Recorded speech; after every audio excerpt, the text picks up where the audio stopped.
Olá, hoje a gente mergulha num livro que, nossa, parece que não envelhece. A Cultura do Narcisismo, do Christopher Lasch. Temos aqui uns materiais bem interessantes que analisam a obra que saiu lá em 79, né? Isso mesmo, 1979. E a ideia é entender por que esse livro ainda causa tanto burburinho, sabe? Por que ele continua tão relevante para a gente pensar a sociedade hoje. Fica a pergunta no ar.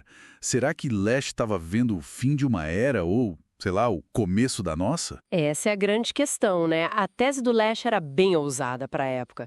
Ele dizia que a sociedade americana do pós-guerra, ali pelos anos 60, 70, começou a forjar um tipo de personalidade muito ligado ao que a psicanálise chama de narcisismo patológico. Patológico, você diz? Não só vaidade, então. Não, não. É bem mais fundo que isso. Ele falava de um sentimento de vazio, sabe? Uma raiva ali escondida e uma necessidade constante, crônica mesmo, de admiração, de validação dos outros.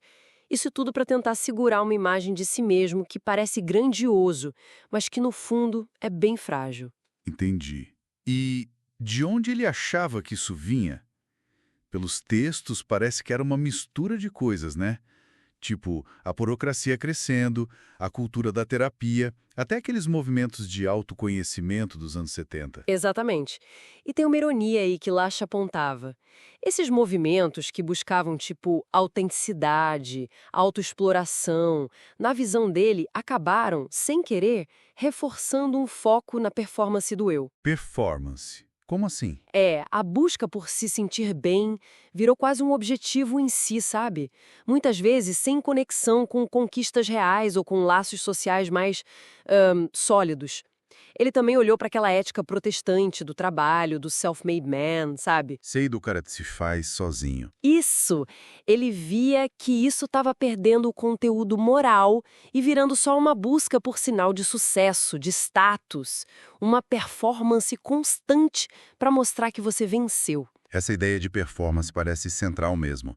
E como isso aparecia no dia a dia, segundo Lasch? De muitas formas. Ele descreveu um individualismo que ia, assim, corroendo os laços da comunidade, a sociedade virando um monte de gente isolada. E as relações entre as pessoas? Ficavam mais calculadas, superficiais. Muito foco na imagem, na autopromoção, um medo de depender emocionalmente de alguém, de ter compromisso de verdade. Dá pra ver isso em algum exemplo específico que ele usou? Sim, vários. Ele falou, por exemplo, da degradação do espírito esportivo. O foco saía do jogo em si e ia para a celebridade do atleta. Pensa hoje na cobertura da mídia, né? Muitas vezes é mais sobre o show, a vida pessoal. Do que sobre o esporte mesmo. É verdade. Pois é, ele viu isso na política também, virando cada vez mais um teatro, né?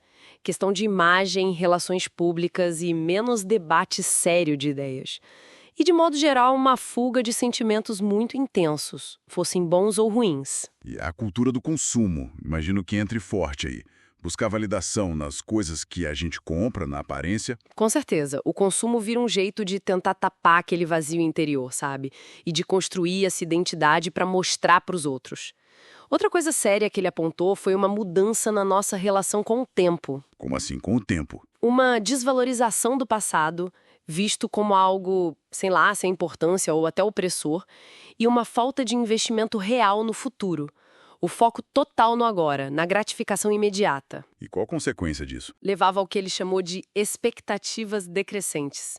Sem sentir uma conexão com a história, sem um projeto de futuro que fizesse sentido, as pessoas começavam a esperar menos da vida. Se contentavam com prazeres do momento, com sobreviver psicologicamente. O mais doido e triste é que essa fixação no presente acaba estragando a chance de ter um presente realmente rico, satisfatório. Nossa, uma análise tão cortante assim deve ter causado barulho na época, né? Muito. A recepção foi super intensa. Gerou polêmica. Teve gente na esquerda que criticou, achou pessimista, reacionário. Por outro lado, os conservadores adoraram, viram como uma confirmação das críticas deles à decadência moral. Polarizado, então. Mas ele foi reconhecido também, né? Ganhou prêmio e tudo. Sim, sim, a recepção foi dividida, o que já mostra que ele tocou num ponto sensível, né? Mas ele ganhou o National Book Award em 1980.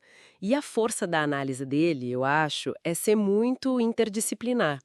Ele passeia pela história social, crítica cultural, psicanálise, teoria política, com uma fluidez impressionante. Isso dá uma profundidade, né? Exato, uma capacidade de ver conexões que pouca gente tem. E olhando para hoje, essa análise parece que continua batendo forte, talvez até mais forte. Infelizmente, parece que sim. Se a gente conecta com o cenário atual, né? Muitos dizem que fenômenos de hoje, tipo redes sociais, a cultura da celebridade digital, parecem ter amplificado muito daquilo que o Lasch descreveu lá atrás, há mais de 40 anos. Tipo a busca por like, a imagem super editada. Exatamente. A busca constante por validação, a curadoria da própria imagem online, a superficialidade de muitas interações, tudo isso ecoa demais a análise dele sobre a personalidade narcísica e como ela afeta a sociedade, a identidade. Ler Lachesky é quase que pegar uma ferramenta para decifrar uns dilemas culturais bem complicados que a gente vive. Então, para resumir, a obra do Lasch continua sendo essa crítica muito potente ao individualismo levado ao extremo, né? E essa busca sem fim por validação externa que parece que marca tanto a nossa época. É um espelho meio incômodo, mas talvez necessário para a gente olhar para a cultura onde a gente está. Exato. E aí, pensando nisso que ele falou das expectativas decrescentes e do foco no presente, fica uma última provocação, né? Como seria possível hoje um investimento de verdade significativo no futuro, seja o futuro pessoal ou coletivo, numa cultura que talvez ainda lide tanto com esses traços de imediatismo, de performance, levanta uma questão bem importante sobre como a gente projeta o futuro, sobre esperança no nosso tempo.